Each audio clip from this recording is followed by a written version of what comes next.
there, it's Amy Schmidt, your host of the Fearlessly Facing 50 and Beyond podcast. I am so happy that you have chosen to spend time with me. As a reinvention confidence expert, along with a storyteller, I've shared quite a few things along this journey. But what I've found is the most important info to share are stories.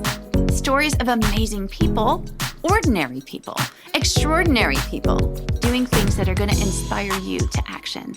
So come and join me in this space because you're going to be inspired. Let's get started. It's our time. You know, I don't have that many male guests on the show. I got to be honest. But you know what? You are going to be so inspired after you hear this guy speak and share his story and his wisdom and his insight.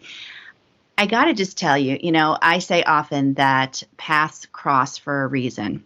So just picture this in your mind for a minute. I'm sitting at PodFest. Now, I am, as I said in other, episodes and things, I said I was quite a bit older than most of the attendees, the thousands of people were at PodFest.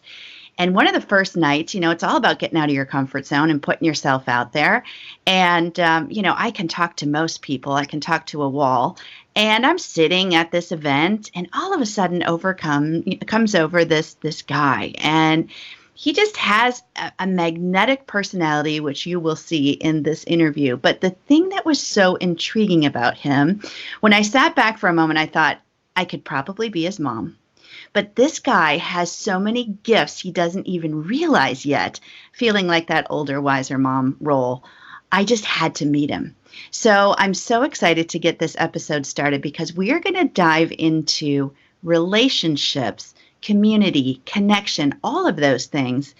But it's going to be out of Alex's voice. And he is this exuberant young man who has a great relationship with his mom. And we're going to talk about that because, most of the listeners have children and they're grown and flown. And we have to do things to nurture those relationships. So we're going to talk about that. So Alex, I'm so psyched to have you on the show today. Amy, I couldn't be any more excited about this conversation. I've been thinking about this ever since we decided to make it happen. So I am happy to be here. And also, you're the first person ever to say you could be my mom on a podcast. And I've been a guest on a lot of podcasts. I had to back away from the mic and not laugh when I heard you say that. That was a first for sure. That was a first, exactly. I don't know if I'm quite that old, but I'm in that. I'm in that realm. But so let's get started. Let's just first of all just share a little bit about you because I just want people to hear a little bit about Alex Sanfilippo. Yeah, for sure. So first off, I'm a follower of Jesus. That's what I've devoted my life to. That's the most important part about who I am. And as a byproduct of that, the rest of my life is given to service. So I just want to serve other people. And I've always been on this pursuit and this journey trying to figure out how to do that, what that looks like, what that means for my life. And I've just found the thing that I'm naturally good at has always been business for some reason. Ever since I was a little kid, I can remember a time in my life, Amy, I think maybe we actually talked about this previously, but when I was growing up, I wasn't good at sports. I wasn't good at video games. I wasn't good at music. I wasn't good at a lot of things that other people were good at. It was kind of an awkward phase to be in at that age, but I discovered through selling used golf balls to golfers in my neighborhood that I actually end up really liking business. I like the idea of a profit margin, having to have inventory, having to sell it at a certain pace. And that type of thing made sense to me. Even at 10 and 12 years old, I just understood Really? it. So that's incredible. It's really strange. You got to start somewhere, right? Right. Yeah. And I've had multiple businesses since then, but I've always found that a life of service to me means just how can I give back to other people through business? Can I help other people go further, faster? And so that's kind of what my life's always been about. And outside of that, I'm a husband, I'm a brother, I'm a son. I'm somebody who really cares about the relationships in my life. Growing up, I was also homeschooled, which we might get into in a little bit. But being homeschooled, you learn to cherish the people that you have in your life. And I'm very blessed to have many, many friendships now, more than I can even count. And I'm so thankful for that. But I treat each and every one of them like they're my only relationship and friendship. So that's really, that's the way I live my life. That's your gift. I mean, that totally resonated when I met you. It's just, it's incredible. That's the gift that God's given you, which is amazing. One of the many gifts, honestly. So let's talk about, your life a little bit. You have brothers, no sisters, right? Just brothers? Yep. I have some sister-in-laws, but there was just 4 of us boys growing up. 4 of you. And you're the oldest. I am, yes.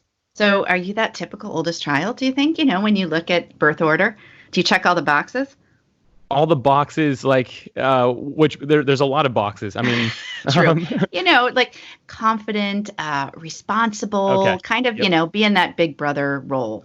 Definitely very independent. I learned really quick because my mom had number two after me, my brother Kevin.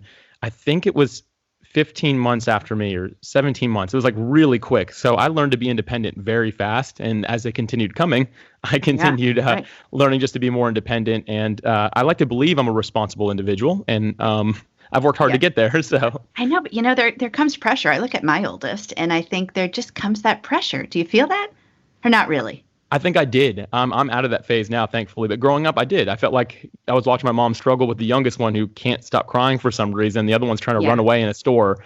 And next thing you know, I'm grabbing like kids that are just 3 and 4 years younger than me. And I'm like holding them in place. I'm like, what am I doing? Yeah, exactly.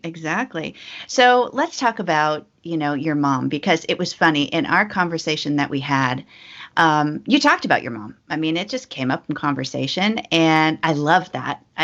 Because so many women listening to this are thinking, "Oh man, I've got, adult kids." And, as women, as moms, that whole relationship kind of shifts. So, can you think back to that day? So, you're the first one, you're homeschooled, but you're going off to college. Can you remember that at all? Like what that was like? Yeah, it wasn't that long ago. I can remember. Yeah, there you go. It wasn't that long ago. I think it was like 14 years ago, so it wasn't too long ago. Yeah, I can remember that day. First off, growing up, my mom and I've always had a good relationship, along with my brothers and my mom. She's just been she's a great mom to boys. Let's put it that way. And she's always just done a really good job with that. So for me, I was always really close with her, but I've never been a mama's boy, as some people end up being, where it's like they meet you and you're like, oh wow, you're clearly a mama's boy. I've always been extremely independent, and I've just always had a good relationship with my mom. And so the day that I decided to leave, it was actually it was in the same city, so I didn't leave town necessarily. It was only like 10 minutes, maybe 15 minutes from where she was living.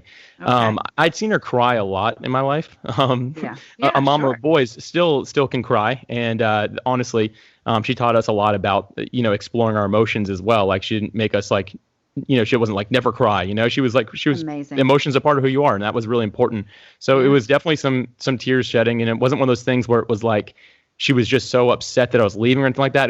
I think it was a bunch of things that she had seen a kid that she had raised. I mean, I can't imagine. I don't have any kids, and I can't imagine being in this situation where someone that you've devoted the last, for me, I guess it was 19 probably. So the last 19 years of your life, doing everything for them, give or take.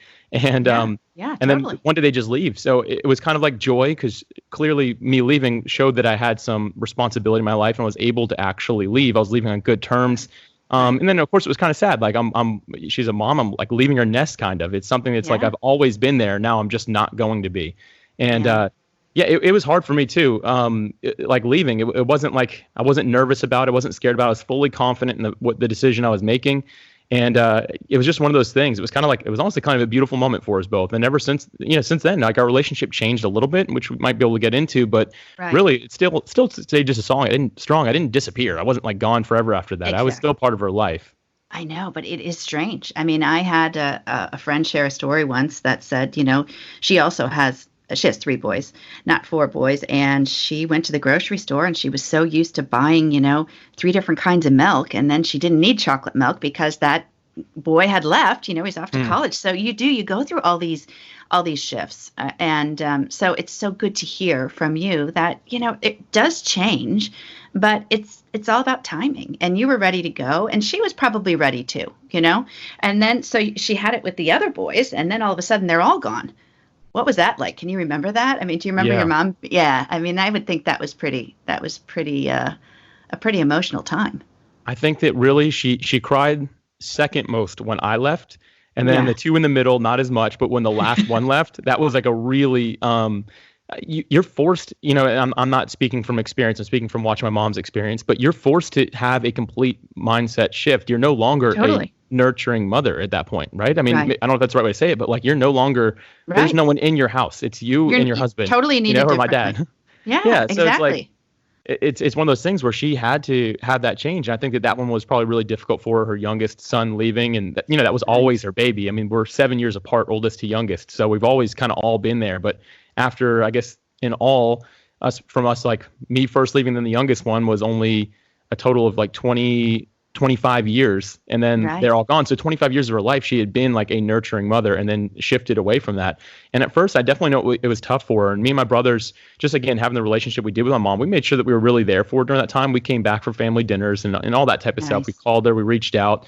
And then, after a little bit of time, there was a shift where she started reaching out and asking how we're doing and stuff. And at first, we really all made sure that me and my brothers actually talked about it. I'm very close with my brothers. And we were just like, hey, let's make sure we're there for mom a little bit more, because David ruined her life is the way we like to say it. So exactly. Temporarily, of course. Youngest kid. I'm the youngest of 5. I know. Okay. Oh, that's so funny. Yeah. I mean, it is a journey, and it is a shift on figuring out where you're adding value, because she has to find value within herself and figure out where she's going to add value now on this next portion of her life, which is going to be an incredible journey, as we find out. But, and you have to kind of navigate that as well. So what are some important things you feel that you do really well when it comes to nurturing your relationship with your mom? Yeah, first off, it's always the reminder of where I came from. I mean, I'm a byproduct of my mom and my dad, the relationship they had together, the relationship they had with me. And, so for my dad, like definitely teaching me masculinity and things like that. Like I looked at him for that. My mom really taught me to like have empathy for people. And that was something I didn't really have naturally, and how to, I guess, just be strong in some ways, which, maybe sounds weird, but like, that's really what I feel I learned from my mom. And I look back at some of the things that she did for me growing up. And, I never said, this is kind of like off topic, but I have to say this because I know there's a lot of mothers that are listening right now. Absolutely. I didn't thank my mom a lot growing up for the impact she had on my life. It was always there. I could always see it. For some reason, I argued with her quite a bit. I wasn't a perfect kid. I argued a little bit. I did things that she told me not to do. Some days I felt like I couldn't wait to leave. And, this is just me being fully transparent. And it was, the good times far outweighed the bad. But I look back, and the way that I kind of treated her from time to time wasn't right, given the impact and influence she had in my life. So for everyone listening, you may feel like it's hopeless if you still have kids at home, like they can't wait to leave and things like that. But one day they're going to wake up and they're going to say thank you for everything that you did, because you're going to have that realization. For me, I had that realization of how much my mom truly impacted me. And it wasn't until after I moved out, until after I started really making it in the business world, I was realizing some of the skills I had. I was like, oh, wow, I really learned that from my mom. And people were like, where'd you learn that? I'm like, I actually got that from my mom. Like there's things I didn't think about growing up. So for anyone who still has that kid who just moved out or is moving out, or it's something that you're thinking about, at some point they're going to say thank you. It's just a matter of time until it hits. And that's so powerful. Yeah. Amazing. Anyway, I kind of jumped off your question a little bit there. Sorry about that. No, I love that. It goes back to that song, I got it from my mama, or whatever that song was years ago. There you go. So let's be honest. I mean, it comes with challenges. Now you're married, and I can't tell you how many times I have conversations with friends, or I get feedback from listeners and followers that say, oh man, now I'm going to have a daughter-in-law. Your mom wasn't used to having girls because she had all boys, and you're going to be someone's son-in-law. I mean, that is just, I don't know. It's a big shift for women. I'm not there yet with my kids. They're not quite there yet. But, what are some of the challenges, and how can we overcome that and just be the good mom that we should be when it comes on, when you get married and you start all these new traditions that you're going to start with your family. Yeah, new traditions. That's really the key there. Things change. I mean, I can remember my family had a lot of traditions growing up. I mean, again, every Christmas morning, it was bagels, it was lox, it was Christmas presents, it was pajamas, similar to what a lot of people are doing Christmas morning. Right. But that was every morning for 19 years of my life, or I guess more than that actually was when I got married. So almost 25 years, I guess 24 years of my life. That's just how it was. And then I got married, and it was one of those things. It was like, oh, your family has stuff they do Christmas morning. I'm like, well, so does my family. It was one of those things where you really had to sit down and be like, okay, well, what are we going to do? And what do we want to build for ourselves? Right. And that was actually probably one of the hardest parts of getting married. Because here's the deal: when I moved out at first, I was single, so it was still pretty easy for me to come back on a random Tuesday night and go have dinner. Every holiday, I was still, every holiday I was still with my family. They probably, honestly, I bet my mom she would never say this, but a couple months after that transition, it's probably like, oh, thank God, one of these other three are going to get out of here, like. Exactly. But when I got married, it was like, okay, well, now it's Christmas and I have to make a decision. Are we going to stay in town or are we going to go out of town and visit her family? Or what are we going to do? Divide and conquer. Yeah. Exactly. Like how does this look? And that was probably the most difficult part, I'd say. Just, again, having the relationship and the memories growing up, it made it difficult. But then I had a kind of a shift in my mind, and it was to remember those great moments for what they were and to make new ones. So I couldn't continue to hold on to that past of being like, okay, every year we're going to be doing this. I just had to remember back, and I still tell those stories every Christmas. My wife and my family, or in her family, we'll all tell stories about, oh man, growing up we did this every year, and we were just like couldn't get through breakfast quick enough for presents. We'll tell these stories and we'll remind each other of like the fun times we've had. But at some point, you have to be willing to let that go, as difficult as it sounds, and allow something new to happen. Because all memories only happen because you try something new, right? If you want to be worth remembering, you have to try something and do something. So it's just different. And but it's been a lot of fun, and it was like again, that was a little bit more of a difficult transition, I'd say. But it all comes back down to remembering each other and being in each other's lives still, although it looks different. Getting on the phone. Thank God for modern technology. We have things like Skype, which we're on right now. You have FaceTime, all these different things where you can really kind of connect with people, even if you can't be there with them. But just remembering each other, I think it goes so far, so much further than a text or anything like that. It's really just getting in front of someone and be like, hey, for me, my mom, like she lives in a different state than I do. And I'll just call her and say, hey, I miss you. I'm thinking about you, like, especially on holidays. Like, I love you. I can't wait to see you again. And we'll even try planning that next trip to visit each other. And I think just doing that really, it makes a difference. And it honestly makes me appreciate my family even more, because now it's not just all the time. It has to be very intentional. We have to seek it out. And when you do that, it really kind of, I don't know, it almost gives you like a different element of love in there, because you have to actually try for it. I think that's just a great part about it. That's like a goosebump comment right there. I got goosebumps on that. That's amazing. Yeah, it's so true. Do you think your brothers do that too? You're all raised the same way. And boys, this is just so great to hear, because I have two of them myself. You all think that it's important to make it, be intentional about it, because it isn't going to happen by chance. I say that with everything, but it is true. Setting aside that time and also creating boundaries, right? That's really important. Yes. Yeah. First, to your first comment there, me and my brothers were all very similar with that. We're always doing our best to be involved in our family's lives. Example, one of my brothers, he actually moved up to South Carolina where my mom lives for a couple months. He was between, he just left a career that he'd been in for a while. And he's going to transition to another one by summer, but he had about 6 months where he's like, I'm going to take off. And he's like, I'm actually going to go up there and live near mom so I can hang out with her, and I'll get like a temporary job until the next gig starts. Nice. So it was cool. So he did that. So we've always been very intentional with that. I will say this, me and my brothers are all completely different. Other than the fact that we all look very similar, we're all very different. But yeah, but anyway, go ahead. No, go ahead. On to your kind of second comment there or question there. What was that regarding to? I want to make sure I'm answering that one correctly. About boundaries. Do you find it's important to really establish boundaries? Yes. Yeah, definitely. I do too. Yeah. That can be more difficult for different people as well, because you have two different perspectives. My perspective of boundaries are different than my mom's perspective of boundaries, but also different than my mother and brother's perspective of boundaries. Sure. It looks different for each of us, based off of really, I guess, I don't know if we're all raised very similar, but just the way our personalities develop. For me, being very independent, there's a lot of things that I would consider to be crossing a boundary. An example of this is years ago, I bought a condo during a bad time. Anyways, a long story about the investment. Anyway, I ran low on money for a little bit, and I was afraid that I was going to have this bill coming through I wasn't going to be able to pay on one of the mortgages. It was about $5,000 at that point. Mom's like, I'm going to give you $5,000. And for me, I was like, absolutely not. I'm like, that's crossing a boundary for me. Right. I don't want to feel like I'm ever using it that way. Now, one of my brothers and I've been like, sure, thank you so much, Mom. I appreciate that. But, like for me, it felt different. So we've had to just kind of navigate that. But the boundaries are always really different.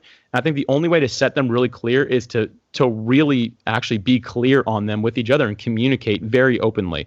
Not in a way to hurt each other, but you have to have a serious conversation about it. You have to do it out of love. You can't say, Mom, I told you not to do this, or vice versa. You know, if you're the mom, be like, oh, I didn't know you didn't like that. You know, like getting like kind of snippy about it. You've got to really sit down and be like, hey, like we got to protect the relationships. We have to really communicate about this. That open communication, being honest and coming out of a place of love is so important when it comes to boundaries. I think that that's one of the biggest things that's made our relationship so strong is my mom knows the boundaries and so do I. We both understand like what's appropriate at this phase in our lives and having that open communication about it. If I'm hurt, I'm going to say something. If she's hurt, she's going to say something.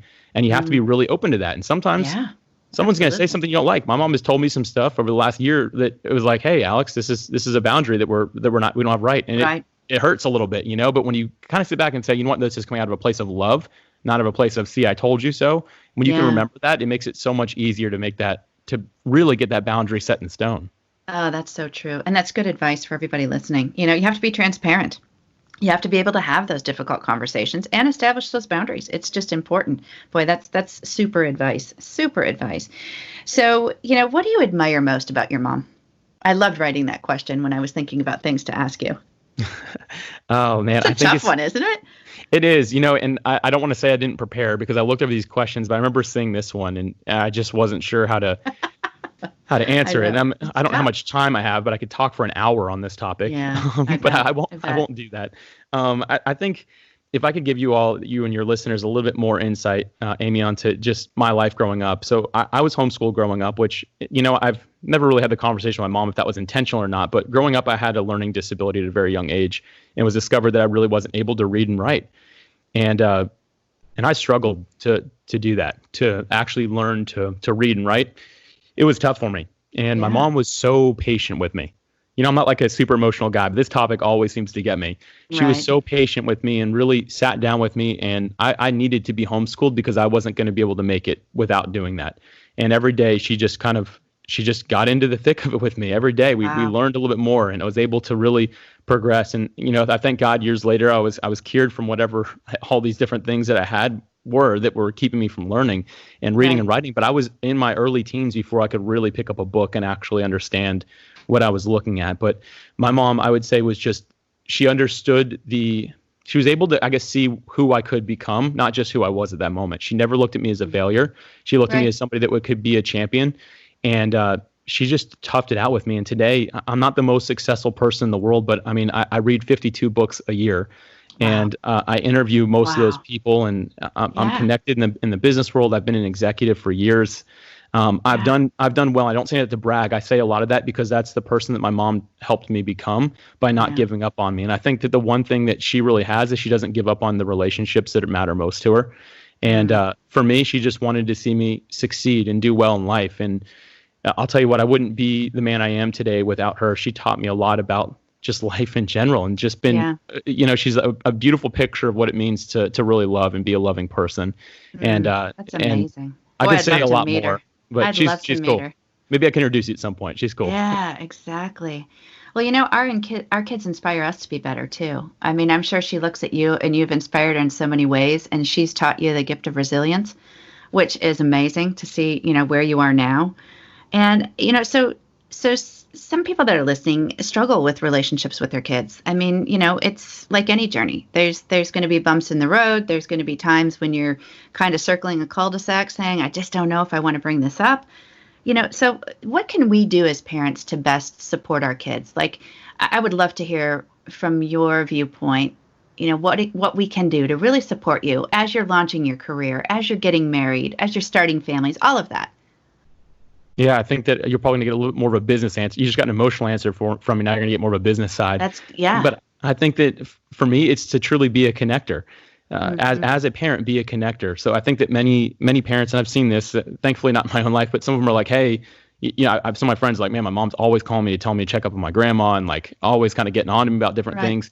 And I think that that's natural because you want the family to stay connected. When you're watching it not happen, it's easy to want to be like, hey, you need to call grandma, you know, or like, hey, you haven't seen grandpa in a while, or hey, make sure you're here for this family thing. It's really important. All those things are good and fine. And maybe those conversations do need to happen. But in general, if you can become a connector for your kid, I mean, that's amazing. Exactly. So something my mom's done really well with is she's just watched what I'm doing in business. And some of it doesn't pertain to her at all, but she shows interest in it. She's always asking about it. But anytime she meets somebody that she thinks might be a good introduction for me, she'll introduce me to them. And sometimes it's not a good fit. But other times it's like, wow, mom, like you really sought out this person so I could talk to them. Like, thank you. That shows that you care a lot, is being that connector. And it doesn't always mean that she's not doing a lot of this directly, but she's like, hey, I met this really interesting business person at a networking event. I think that you'd really hit it off with them. I think that maybe that would be a good conversation this would be a good person for you to have a conversation with. Like, those are the type of things that are happening. Being that connector really shows your interest more than anything else. Like, you don't necessarily need to be fully involved. Like, my mom isn't like, Alex, let me be a guest on your podcast. Like that hasn't come up or anything like that. Well, but what has she'd probably be a great one. Maybe. But what has come up is her saying, hey, I just shared your podcast with like 10 people that I just met. I think they're really going to enjoy it. And being a connector like that, like showing that she's proving to me that she's really interested in it, that goes a long way. Like that means the world to me right there. And I think that's the best thing that parents can do, is especially when their kids are grown, gone, and like really getting out there in the professional world or whatever it might be. Yeah, getting themselves established. Yeah, but just say, hey, if there's anything I can do to help, let me know. And it's the same thing that I look for in people that I do business with. The people I'm looking for the most are the people that are willing to help. Like Amy, you and I, we're both willing to introduce each other to anybody. At any point, if I can find someone that's going to help benefit you, I'm going to introduce you. And I think that when parents and kids can have that relationship in a professional manner, I think that's a great thing. That's incredible. Yeah, apple doesn't fall far from the tree, I think, with your mom and you, from what I'm gathering from this conversation. Probably not. So let's talk about your business, because I think it's fabulous. And you have a gift of connection and building community. So tell me about this and how you got started, and just how some of the listeners might be able to get involved and join your community, because it's a pretty cool thing. Yeah, definitely. I love this topic. Community is probably my favorite thing on earth. Again, mentioning that I was homeschooled growing up, I didn't have a lot of friends. I had people that were close to me, and it's funny, I'm still friends with a lot of those people, but I just didn't have I didn't go somewhere every day. It's like, oh, these 100 people are my friends. Like I just had that handful of people. And so when I got out of school and I started getting into the professional world, I was like, man, I don't really have a lot of people around me. So I started getting involved at my church, and I decided to talk to the pastor about doing something with small groups. I'm like, I don't know anything about it, but maybe we could try launching something. And he had also never considered it. He's like, all right, go ahead, launch it. I'm like, oh, me? Like, I was just thinking I was going to go to one. So he's like, well, we don't have one. You're going to launch it. So I launched one, and my wife, who was not my wife at the time, just friends at that point. I don't even think we were dating yet. But anyway, she launched one as well. That was the other person that the pastor found. Funny. So it was the two of us. Yeah, it's kind of worked out that way. So the two of us, we launched small groups. I had a men's small group. She had a women's small group. And the idea was just let's see if we can grow it organically. I discovered I have a passion for community in that moment, and also the ability to create a network. So How old were you? How old were you at that point? I was 23. Wow. 23. Yep. Yeah. Incredible. And it lit a fire in me. Like, it was something that just really had a lot of fruit as well. A few years later, we ended up, by the time Alicia and I passed it off, because there's always a time to pass off leadership, right? So we passed it on to the next generation. But there was, I'll get the numbers all wrong, so I'm just going to kind of estimate here. It was about 90 group leaders and 1,000 people going to groups within those groups every week. So every week we had that many people meeting, and we were just, at that point, it was really different, because we used to be involved in the individual groups, but then we were just over, we called them streams. So we had 4 streams of groups. So those 8 leaders, I guess is what it was, they just reported to us, and then they all had leadership pipelines into them. So we built up the whole pipeline. But anyway, long story short, I love community, because here's the thing. I realized in that time how much my life changed, and every person that I got the opportunity to meet, I watched their lives change as well. It was, again, 1,000 people every week. I was watching them just change their lives. And so for me, when I sat down to think about business and what I wanted to do next, and this was just a year ago, it was on July 2nd, 2019, actually was the date that I launched Creating a Brand. And I was sitting there, I was thinking, all right, I'm ready to do something else. I've been in aerospace for a long time. What could be this next venture? And I was thinking back to the things that were most successful in my life. And what I found to be most successful was building community. So I said, you know what I'm going to do? I'm going to find a way to build community online for entrepreneurs or people that are just trying to start selling a product or a service, people that just want a little bit of help with that. Yeah, and that's when Creating a Brand launched. So we have the podcast, which is all educational. It's more of a masterclass, if you will. So it's very, unfortunately, I love coming on podcasts like this, but mine's not like this. There's not a lot of conversation. It's more, hey, give us 5 steps and let's go home, Exactly. But the whole call to action is to join the community, which we actually just officially opened up a few weeks ago, and it's completely free. But the whole idea is, hey, can we help each other make that first or next step in business the right one? And we have a few different categories for doing that, but that is our whole focus, is how can we help each other go further faster? And like I said, it's just getting started, but it's something that's free. And it's just a passion project for us right now. It's something my wife and I are both doing together, and we absolutely love the opportunity just to serve other people. We've both been very blessed in our lives, and we just want to help somebody make that right move. And we've seen a lot of fruit from it already. It's been a lot of fun. Incredible. Yeah. Well, you're actually a mentor for me. I'll tell you, I'm writing Thank about you. mentors. Yeah, it's a chapter in my book because I think people need to have mentors. And, and that's all through networking, and it's all through taking those bold steps and getting out of your comfort zone, and just really putting yourself out there, which you have the gift of doing, but then you're able just to thread, and make it into this beautiful piece of art of just connecting all these people. It's really incredible. I'll link creating a brand to my, to this episode. Oh, thank you. And I want people to reach out to you and meet you because in my mind, I'm a big vision person. I have positive mantras, all these things that I do all the time. And I just, in my mind, can see where you're going to go. And it's going to be incredible. I just feel very blessed that our paths have crossed. It's amazing. And your wife as well. She's incredible. So where do you see yourself in, say, in the next 10 years? I'm so curious. Yeah, next 10 years. I think that for me, what I'll be spending my time doing, I haven't actually thought 10 years in a while. So this is a good little stretch for me right here. I know it is. But I really think that I'll be serving people more in the digital space. That seems to be where I'm really finding that I'm able to excel really quick. Some of it just comes very natural to me. I'm able to learn it quickly and understand it. And so I think I'll be really serving people in that digital space. And then at the same time, more intentionally building community within my city. There's a lot of people that just need friendship, real friendship. A lot of people that, if you really think about it, they don't have deep-rooted friendship or community in their lives. Very true. I just want to do more of that. So online, my prayer is to really automate many of the businesses that I'm in the middle of right now, creating a brand being the main one, but really get to the point where it's automated so I'm able to sit back and really be that community builder. And for me, I haven't seen enough of what I'm about to mention here, but there's not enough mentorship in the world. And I love that you're getting into this topic, writing about it. I know you're going to be on my podcast sometime soon. We're going to be talking about it. So I'm excited about that. Yeah. But I'm not seeing enough of that. And the problem is I'm watching people that are my age and younger start these businesses, myself included at one point, and making just really bad decisions, not intentionally. Right. It's not for lack of trying. It's just that they really don't have that education. And I'd love to sit down with somebody in 10 years from now, just anytime I possibly can, not to make money, but to be able to say, hey, can I help you? Let's just talk about what you're doing. Let's see if there's a different way to do that, or can we connect you with the right person that can help you? Some people would be years ahead of where they are if they could just sit down with the right person for an hour even. And I want to make sure that I do my best to be that person. And then, for me, everything goes back to Jesus. That's who I'm serving once again. And if I can find a way to serve God at the same time of doing this, then that's the win for me. But that's probably where I'm at in 10 years. It's kind of broad, but I'm not really sure I can see that far yet. So I know. That's challenging. Yeah, I like that. Yeah, you'll have to think about that. Yeah, exactly.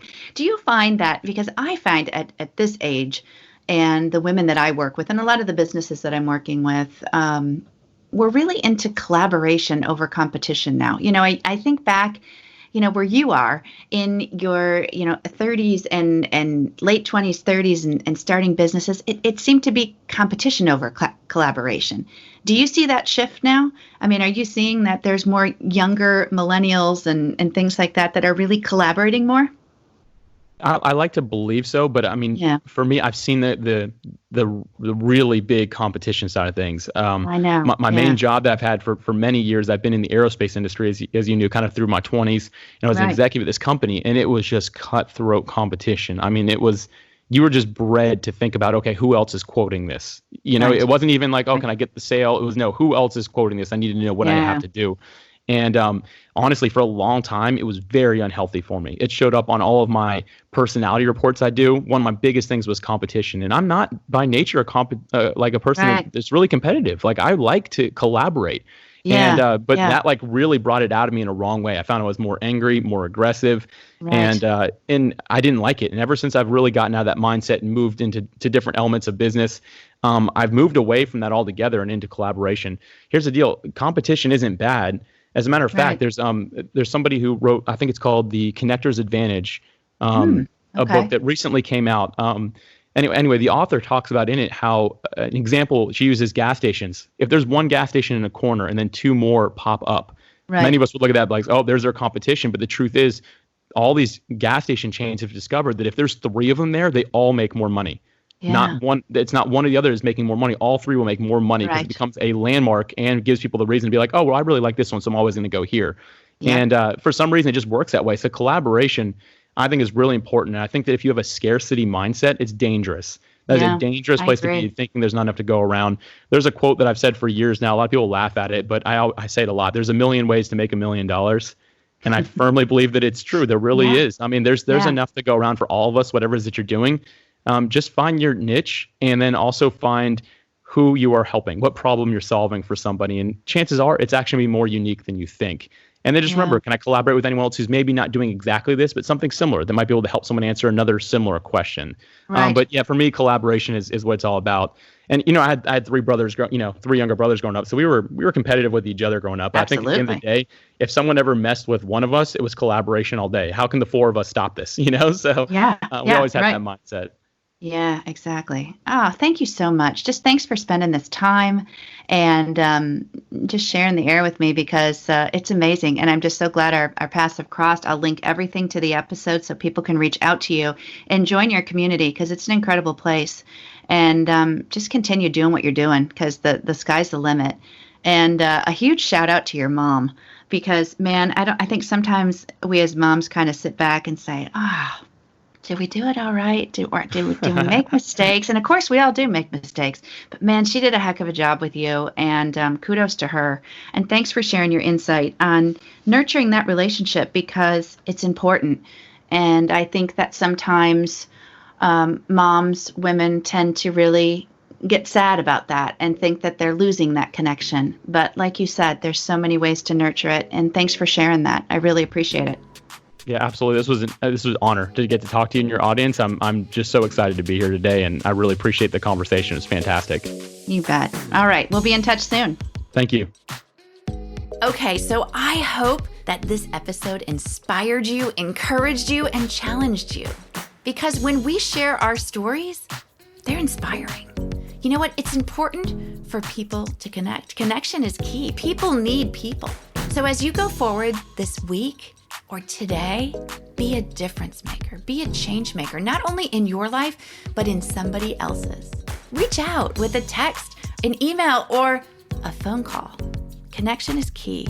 It builds community and it builds confidence. Go forth and be awesome, and I'll see you soon.